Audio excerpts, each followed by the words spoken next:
Salam dan selamat pagi Bapak Ibu. Pembacaan kita pada pagi hari ini telah sampai di Hosea pasal 3. Dan pagi hari ini kita akan merenungkan firman Tuhan dari Hosea pasal 3 ayat 1 sampai ayatnya yang kelima.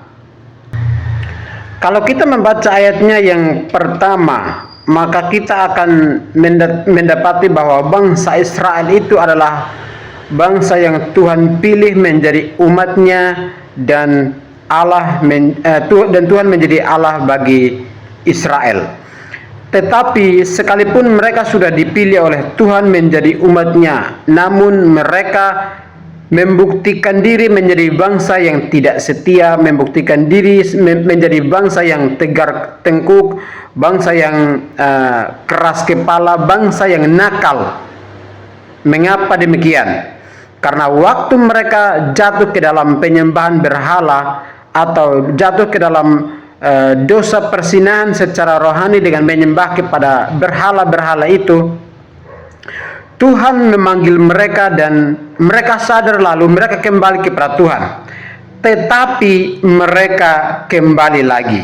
Itulah sebabnya di ayat yang pertama Tuhan berfirman kepada Hosea bahwa pergilah lagi. Jadi pergilah lagi itu mengasumsikan bahwa bangsa Israel ini ternyata mereka masih kembali kepada berhala-berhala mereka dan meninggalkan Tuhan, lalu menyembah kepada berhala-berhala itu. Karena itu Tuhan berfirman kepada Hosea, berfirmanlah Tuhan kepadaku, pergilah lagi, cintailah perempuan yang suka bersundal dan bersinah, seperti Tuhan juga mencintai orang Israel. Jadi orang-orang Israel adalah mereka yang adalah umat Tuhan, tetapi mereka jatuh ke dalam dosa penyembahan berhala, kemudian mereka dipanggil oleh Tuhan, kemudian jatuh lagi kepada dosa penyembahan berhala atau dosa persinahan secara rohani dengan menyembah kepada berhala-berhala mereka. Itu bangsa Israel. Tetapi Bapak Ibu, sekalipun bangsa Israel menjadi bangsa yang tidak setia, Tuhan tetap menjadi Tuhan yang setia akan janjinya kepada bangsa yang nakal itu. Itulah sebabnya Bapak Ibu, Tuhan punya cara untuk membuat bangsa Israel itu, dan karena mereka ada di dalam ketidaksetiaan mereka kepada Tuhan, maka di ayatnya yang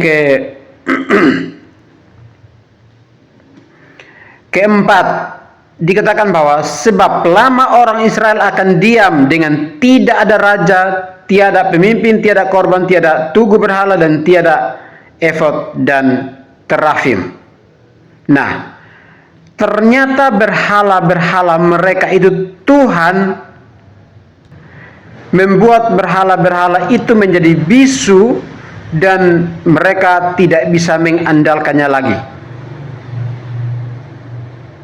Mereka tidak bisa mengandalkannya lagi. Dan di ayatnya yang kelima dikatakan bahwa sesudah itu orang Israel akan berbalik dan akan mencari Tuhan Allah mereka dan Daud raja mereka. Mereka akan datang dengan gemetar kepada Tuhan dan kepada kebaikannya pada hari-hari yang terakhir. Jadi sebenarnya Bapak Ibu, Tuhan telah mempersiapkan waktu yang terbaik bagi mereka, supaya waktu mereka sudah menemukan jalan yang buntu, waktu mereka sudah ada di dalam keadaan yang tidak berdaya, tidak ada pengharapan lagi, maka mereka akan sadar dan datang kembali kepada Tuhan dan mencari Tuhan.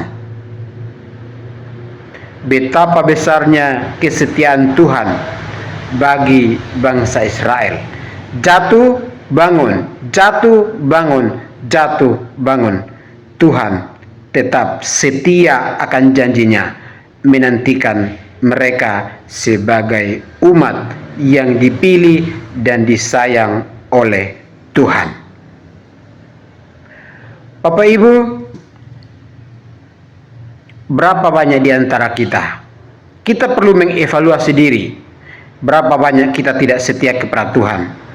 Jatuh bangun, tetapi Tuhan tetap setia menanti kita sampai kita kembali kepadanya, dan kita tetap menjadi umat, kita tetap menjadi anak-anak Tuhan, karena Tuhan adalah Tuhan yang setia dan Ia tetap menanti kita sebagai orang-orang berdosa datang kepadanya dan tetap mengakui Dia adalah Tuhan sampai selama-lamanya. Demikianlah renungan firman Tuhan ini, Bapak Ibu. Marilah kita merenungkan firman Tuhan ini lebih jauh dan mengerti akan kesetiaan Tuhan dalam hidup kita, dan kita tidak lagi menyembah berhala, tidak lagi mengkhianati Tuhan, tetapi kita belajar untuk menjadi umat yang setia kepada Tuhan yang telah setia bagi kita semua. Salam Bapak Ibu, selamat pagi bagi kita sekalian. Tuhan Yesus memberkati.